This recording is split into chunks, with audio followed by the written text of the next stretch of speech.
तो चलिए सीधे मुद्दे पर आते हैं। 23 जून 2025 ईरान ने कतर में जो अमेरिका का अल उदीद एयरबेस है, काफी बड़ा बेस है वो, जी हाँ, बहुत अहम है। उस पर मिसाइल हमला किया और ये हमला हुआ अमेरिकी हवाई हमलों के जवाब में जो ईरान के परमाणु ठिकानों पर हुए थे। बिल्कुल। हमारे पास जो जानकारी है वो एक विश्लेषण से है जिसका शीर्षक है ईरान अमेरिका तनाव, वैश्विक और भारतीय प्रभाव। आज हम इसी तनाव को गहराई से समझने की कोशिश करेंगे। जी। मतलब हुआ क्या असल में, दुनिया पर क्या असर पड़ रहा है, खासकर तेल बाजार पर, और सबसे जरूरी हम पर यानी भारत पर इसके क्या मायने हैं। बिल्कुल। तो ईरान ने अपने इस ऑपरेशन को नाम दिया ऑपरेशन अनंसिएशन ऑफ विक्ट्री।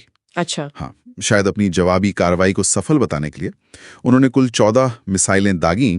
लेकिन देखिए, अमेरिकी और कतरी डिफेंस सिस्टम ने 13 को तो हवा में ही रोक दिया। 13 को मतलब ज्यादातर रोक दी गई। हाँ, ज्यादातर। पर अच्छी बात यह रही कि कोई जानी नुकसान नहीं हुआ। ईरान का यही कहना है कि यह सिर्फ एक जवाब था और उन्होंने कोशिश की कि आम लोगों को नुकसान ना हो। और कतर की संप्रभुता का भी सम्मान हो, ये भी कहा उन्होंने। जी हाँ, ये भी जोड़ा उन्होंने। दिलचस्प बात यह है कि अमेरिकी राष्ट्रपति ट्रंप ने कहा कि उन्हें हमले की पहले से खबर थी। हाँ, ये उन्होंने माना और इसे बहुत कमजोर जवाब बताया। मतलब इतनी बड़ी घटना के बाद ऐसी प्रतिक्रिया थोड़ी अजीब नहीं है? तो अजीब, पर शायद ये दिखाता है कि वो तनाव को और बढ़ाना नहीं चाहते थे, या शायद ये उनकी कोई रणनीति हो सकता है। लेकिन हाँ, ये घटना असल में अमेरिका, ईरान और इजराइल के बीच जो एक बड़ा टकराव चल रहा है ना, उसी का हिस्सा है। और इसका असर तुरंत दिखने लगा। मिडिल ईस्ट में माहौल और गर्म हो गया है। खासकर ईरान और इजराइल के बीच तो दुश्मनी और बढ़ गई है। डर तो यही है कि कहीं ये चिंगारी फैल ना जाए। बिल्कुल। यूएन, भारत, यूके, मिस्र सब कह रहे हैं कि भाई शांति रखो, बातचीत करो, पर ईरान ने भी धमकी दी है अनंत नतीजों की। तो डिप्लोमेसी की राह अभी तो मुश्किल लग रही है। आपने अमेरिका की बात की, तो ये जो ट्रंप का ईरानी ठिकानों पर हमला करने का फैसला था, ये उनकी पुरानी नीति से तो बिल्कुल अलग था ना। वो तो कहते थे अमेरिका को अंतहीन युद्धों से बाहर निकलना है। सही कहा आपने। ये उनके पहले के स्टैंड से काफी अलग है। और इससे सवाल उठ रहे हैं कि मिडिल ईस्ट में अमेरिका का रोल क्या होगा, उसके साथी देशों के साथ रिश्ते कैसे रहेंगे, और बाकी बड़ी ताकतें जैसे रूस, चीन। हाँ, वो भी एक अहम पहलू है। देखिए, रूस और चीन ने अमेरिकी हमलों की निंदा तो की, पर ईरान को कोई खुलकर सैनिक मदद नहीं दी। अच्छा। जी, शायद वो भी नहीं चाहते कि ये तनाव बेकाबू हो जाए। और इस सब में एक तरह से इजराइल को फायदा होता दिख रहा है। कैसे? क्योंकि ईरान के परमाणु प्रोग्राम पर हमले में उसे अमेरिका का खुला साथ मिल गया। समझे। अच्छा, अब आते हैं सबसे हैरान करने वाली बात पर। मिसाइलें चली, तनाव बढ़ा और तेल की कीमतें गिर गईं। हाँ, $75 प्रति बैरल से सीधे 67.50 के आसपास। ये तो उम्मीद के बिल्कुल उलट है ना? ये वाकई दिलचस्प है। ऐसा लगता है कि बाजार इसे अभी सिर्फ एक सांकेतिक, मतलब सिंबॉलिक हमला मान रहा है। मतलब बड़े युद्ध का खतरा नहीं देख रहा। फिलहाल तो ऐसा ही लग रहा है। लेकिन देखिए, असली चिंता की बात है हॉर्मुज जर्डानोव। हाँ, वो स्ट्रेट। ईरान की संसद ने उसे बंद करने के पक्ष में वोट किया है। सोचिए, दुनिया का लगभग 20% तेल वहीं से गुजरता है। 20% बहुत ज्यादा है ये तो। अगर वो रास्ता बंद हो गया तो तेल की कीमतें आसमान छू सकती हैं।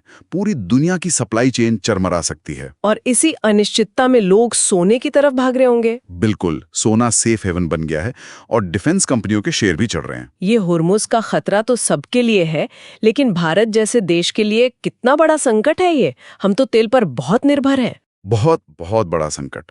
हम अपनी जरूरत का करीब 90% तेल बाहर से मंगाते हैं और रोजाना लगभग 20 लाख बैरल तेल इसी होर्मुज से होकर आता है।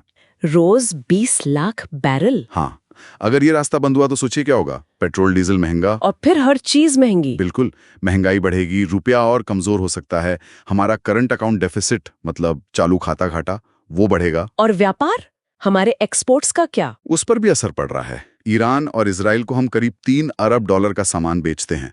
बासमती चावल, चाय, दवाइयाँ, केमिकल्स। हाँ, वो सब या तो देर से पहुंच रहा है या जहाजों को लंबा रास्ता लेना पड़ रहा है। लागत बढ़ रही है।